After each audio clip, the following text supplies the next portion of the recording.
To begin, spend 15 minutes chanting Hare Krishna every day. Would that throw your life out of balance? We have these beads, meditation beads. You've seen?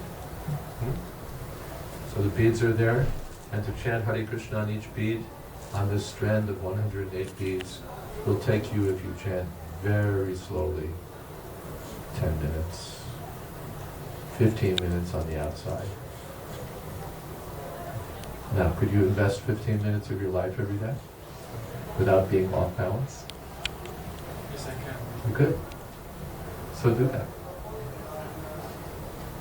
The initiated devotees, they're chanting 16 rounds a day. It takes them 2 hours out of 24. That's not going to throw your life out of whack. But you make every day spiritual progress. Again, the same time that a man spends reading the newspaper or watching the evening news. You spend that time to chant Hare Krishna, and you've got permanent benefit. If you believe it. No, not if you believe in it. Just like you take penicillin. It doesn't matter whether you believe in it or not, it works. Not that, well, if you believe in penicillin, then it works. No. But if you take penicillin and it doesn't work, it doesn't mean that penicillin is not effective. Of course that's what it means. If you take penicillin and it doesn't work, it means penicillin wasn't effective for you. But you chant Hare Krishna. If it's not effective, come back and let us know. We'll refund your money.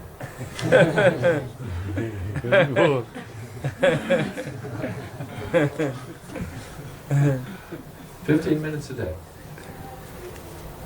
can change your whole life for the better. Hare Krishna. Hare Krishna. I would like to speak something about the questions they ask. What you said is correct. Keep doing what you are doing, keep working, but being a spiritual or in Krishna conscious, which will give you strength to live this life successfully. What does it mean? That in a football game, if you lose a game, it won't affect you much. If you win the game, that's not much. They have worked hard, they have attained something. But a same person who is in the Krishna consciousness or a spiritual will be able to pass through that phase in which they get success or they get failure. So spirituality and Krishna consciousness give you strength to live this life. That's I understand. Very good. Labha labho jayadvaita. Human nature is very adaptable. And Human nature is? very adaptable. And the thing is, if we just excuse ourselves, like with Krishna comment about it doesn't matter whether you win or lose, just fight for me. So we can also find excuse for ourselves as well.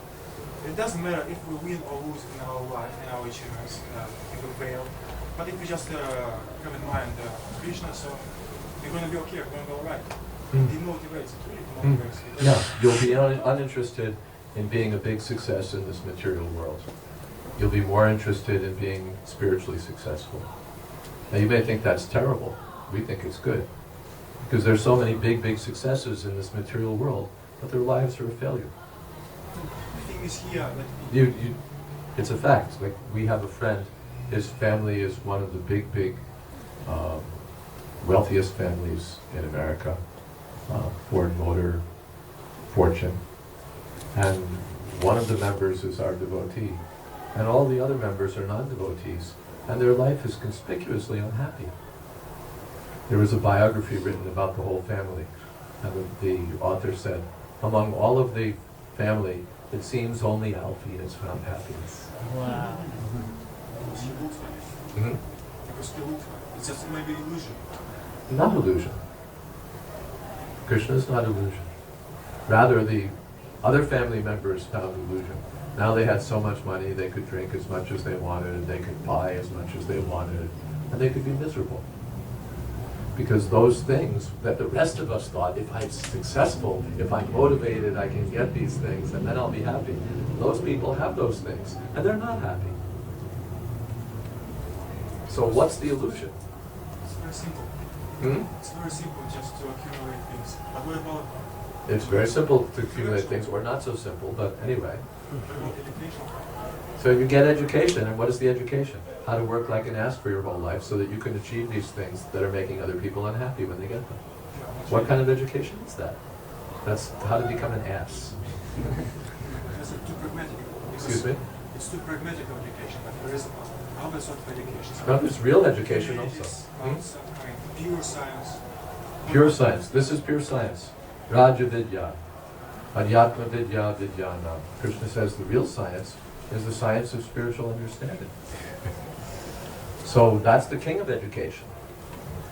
Not education how to make a lot of money or how to write a book saying, well, you know, the guy who wrote the last book, he had it all wrong. Let me tell you what the real story is. And then somebody comes and writes another book and says, that guy had it all wrong. But you can't apply reasonable doubt. Excuse me?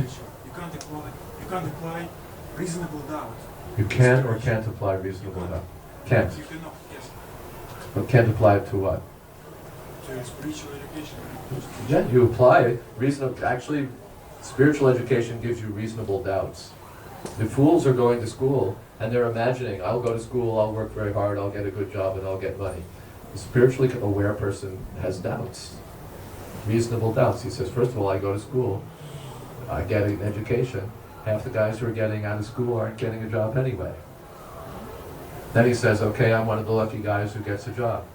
So then what? So then I get to build a big career, then I get a lot of money, then I get a beautiful life, because now she's got a husband who's got a lot of money, a big house, and I've got a nice car, and I've got kids, blah, blah, blah, blah, blah, blah, and then I get wiped out.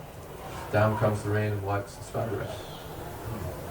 So he starts to have a reasonable doubt whether he should spend the short time that he has, because how many years do we get? He starts to have reasonable doubts. Why should I do this thing, which has been a failure for all of history? To build up, you know, a pyramid. What good does it do the Pharaoh now that there's a pyramid out in the desert someplace where his body used to be before the grave robbers came? What good is it? It's too average. Hmm? What you describe is too average. Too average? Pharaohs are not average. They're the top of the heap. I'm saying, like, for example, what about like artists or scientists or actors? Actors, scientists. Where I grew up, there was I used to bicycle past the Actors Fund Home. The Actors Fund Home it had a kind of a fence, and you could see it was like a golf course kind of a place. And I didn't know very much about it, except that my mother knew the names of some of the actors who lived there. And they were, you know, just names.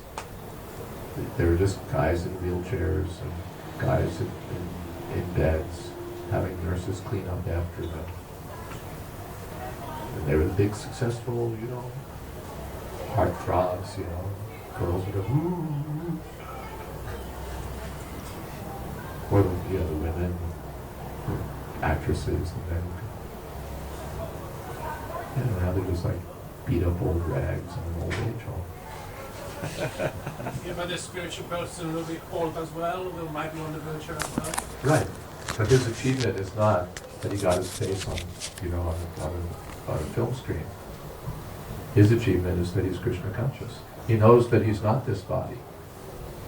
The materialist pegs all of his hopes on the body. The spiritually educated person has a reasonable doubt about whether that makes any sense. So he places his interest on the spiritual platform, where nothing is ever destroyed. For example, art, music, just useless. Yeah, art and music are a waste of time when they're not connected with Krishna.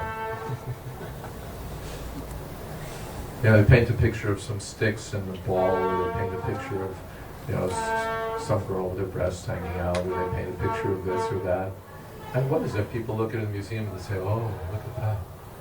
What good How does comes it you do? have more successful artists, more successful scientists who are not Hare Krishna, if you know, like this They're all philosophy is-